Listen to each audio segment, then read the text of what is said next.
yang tidak akan dibantu, dia kan gitu ya, bahwa tidak akan Betul. dibantuan hukum, tapi sebagai teman tentu kita akan dampingi. Tapi kan kemudian berikutnya diralat lagi oleh Ahmad Ali, dia menyatakan bahwa dia akan memediasi dengan Pak Yusuf Kalla gitu. Jadi kelihatan betapa itu adalah reaksi sesaat ketika dia ngomong bahwa itu tidak akan didampingi secara hukum, tapi kemudian pasti bergada gejolak dong di internal PSI, karena bagaimanapun kan Grace Natali ini adalah ketua umum partai PSI yang pertama kan, masa kalau Pendiri PSI. pendiri PSI kalau kemudian dibiarkan seperti itu dengan ucapan bahwa dia itu tanggung jawab dia pribadi, dan artinya ketika dia ngomong soal tanggung jawab pribadi itu kan menunjukkan betapa mereka ingin cepat cut loss gitu ya.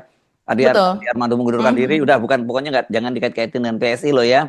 Terus kemudian ini Grace Natali juga kita nggak akan bantu, berarti gua PSI nggak mau ikut-ikutan loh, seperti itu kan gitu. Nah, kalau kita mundur sedikit sebelumnya ke Sahat Martin Sinurat kan juga dia menjelaskan itu nggak ada kaitannya juga dengan partai kan gitu juga waktu itu ya Mbak Agi ya.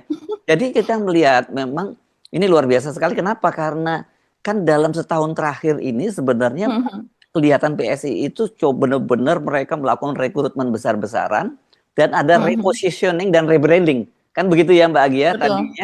Tadinya kan partai ini ketika di bawah Grace memang kental sekali nuansa dianggap partai yang anti-Islam gitu ya, karena Islamofobi lah, karena ngomongin soal perda syariah, soal poligami dan sebagainya gitu. Tapi ketika masuk orang seperti Ahmad Ali kan tentu dia representasi dari karena dia kader HMI, kemudian dia pengurus DMI juga kan gitu. Terus Rusdi Masih dari Sulawesi Selatan, dan nah ini Rusdi Masih ini urusannya lain lagi ini dengan Pak Yusuf Kalla ini yang memang berat gitu loh. Jadi benar-benar berantakan semua yang hasil kerja keras selama setahun terakhir ya. Saya kira setelah Pak Jokowi lengser lah kira-kira ya. Kan ada jeda sebentar. Jadi kira-kira setahun ini memang mereka sedang lakukan rekrutmen besar-besaran, sedang melakukan rebranding dan repositioning, kan begitu ya Mbak Agi. Kalau sebelumnya kan PSI ini partai perkotaan. Ya partai perkotaan, anak-anak terpelajar, anak muda terpelajar. Dipimpin oleh anak-anak muda, Yes, ya, sekarang justru anak tua begitu anak yang tua. memimpinnya. Dan memang tidak simpati dengan Islam. Harus diakui seperti itu, karena pemilihnya kebanyakan juga non Muslim dan juga di kawasan pecinan, itu yang kuat kan di situ ya ini.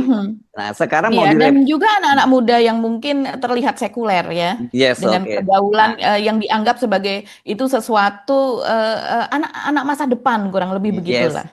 Jadi kemudian tiba-tiba berantakan dengan gara-gara ini, karena Pak Yusuf Kalla itu mewakili dua representasi ya, representasi Muslim dan representasi Indonesia Timur, khususnya Sulawesi Selatan, kan begitu ya. Iya, dan ini Sulawesi Selatan kan akan dibuat sebagai percontohan begitu ya untuk Indonesia Timur, dan sebagai pusat gerakan untuk mereka menggerakkan kader-kadernya yang ada di